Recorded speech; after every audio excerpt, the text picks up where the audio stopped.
अस्सलाम वालेकुम दोस्तों ड्रामा सीरियल डाइंग की नेक्स्ट एपिसोड में आप सब नाजरीन देखेंगे कि यहाँ पर ज़किया की मौत की वजह से जावेद को परेशान होने के बजाय वो खुश हो रहा है और अपने कमरे में बैठ के ड्रिंक पीता है और गाने लगाता है और सिगरेट पीता है। सोचता ये है कि ज़किया तुम तो चली गई, तुमने क्या कुछ नहीं किया, अब तुम कब्र में हिसाब दे रही होंगी।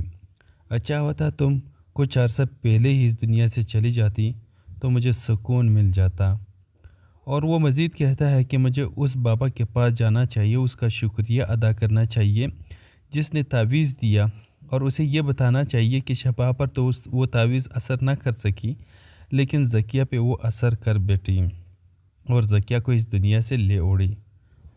तो यहाँ पर वो बहुत खुश होता है और सोचता है कि ज़वार भाई ने तो ये ऐलान भी कर दिया है कि जो कुछ ज़किया का था वो मेरा है और मेरे बेटे का है। अब मैं ऐश करूँगा और उसकी जायदाद पर मैं अपनी ऐश करूँगा और ज़िंदगी खुशी से गुजारूँगा। लेकिन जब ये यहाँ थी, हर चीज़ का हिसाब लेकर मुझसे लेती थी, अब हिसाब करने वाला कोई नहीं, तो अब मैं अपनी ज़िंदगी जीऊँगा खुशियों से।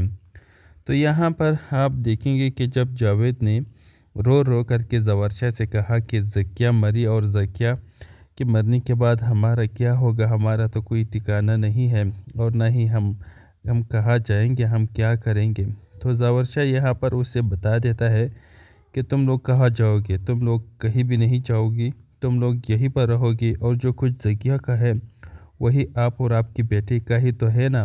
यहाँ पर आमिर भी बैठा होता है, वो भी सोचता है कि क्या एक्टिंग की है जावेद ने, और ज़वार को तो देखो किस तरह से उसके लिए ऐलानात कर रहा है कि जो कुछ ज़किया का था तुम्हारा है। तो दूसरी तरफ जो आमिर होता है वो भी अपनी बीवी फौजिया से बहुत तंग है। बार बार वो यही कहता है कि फौजिया तुम कब मरोगी, तुम मरोगी तो मुझे सुकून मिलेगा। और उसने अब यहाँ पर मीशा पर भी डोरे डालना स्टार्ट की हैं और वो बार बार ये कह चुका है कि मीशा मुझे पसंद है, यानी मुझे खूबसूरत लड़कियाँ, खूबसूरत औरतें पसंद हैं। मीशा जो कि बहुत खूबसूरत है, मैं उसका कदर करता हूँ। तो अब मीशा भी इस चीज़ का फ़ायदा उठाती है, यहाँ पर जावेद आमिर को अपनी मोहब्बत के जाल में फंसाती है और फिर आहिस्ता आहिस्ता फौजिया से दूर करता है। और फौजिया को इसी जलन की वजह से मीशा के ख़िलाफ़ मज़ीद हो जाती है और फिर यहाँ पर मीशा आमिर को फौजिया के ख़िलाफ़ कर देगा और उससे ऐसे ऐसे जुटिया प्लानिंग में फंसाएगा कि वो फौजिया पर हाथ भी उठाने की कोशिश करेगा। हाथ उठाने के बाद तो ज़ाहिर सी बात है, जब ज़वारशा को पता चलेगा कि आमिर ने फौजिया पर हाथ उठाया है तो ज़वारशा उसे अपने घर में रहने तो क्या इस दुनिया में भी रहने नहीं देगा।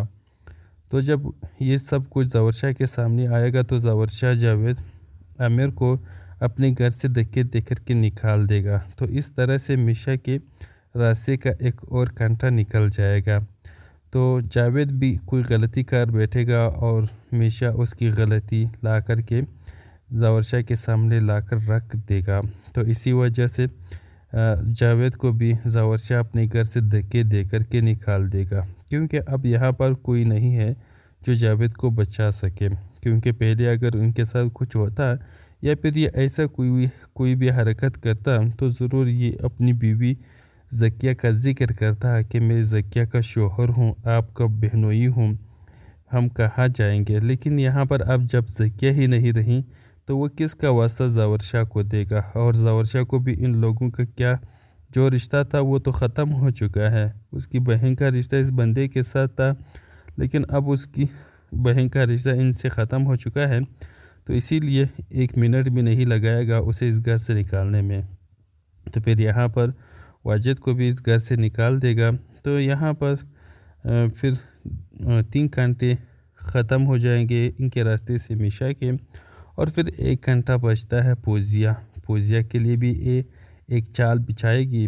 तो आखिरकार फौजिया भी उसी चाल में फंस जाएगी। फंसने के बाद ज़वारशा फौजिया को भी अपने घर से धक्के दे कर के निकाल देगा। बल्कि मुझे यूँ लगता है कि फौजिया की भी इस ड्रामे में मौत हो जाएगी, तो तभी वो اس کے راستے سے ہٹے گی اور وہ یہ سب کچھ میشا ہی کرے گی۔ تو پھر ایک ہی بچتی ہے شباب۔ مجھے جہاں تک لگتا ہے کہ شباب کو آخرکار یہ چیز ایکسیپٹ کرنا ہوگی کہ نہال جیسی بھی ہے اس کی شوہر کی دوسری بیوی ہے تو اسے بنا کر کے ہی رکھے گا، کیونکہ ظاہر شاہ اس ٹائم تک میشا کے ساتھ بہت محبت کرنے لگ چکا ہوگا۔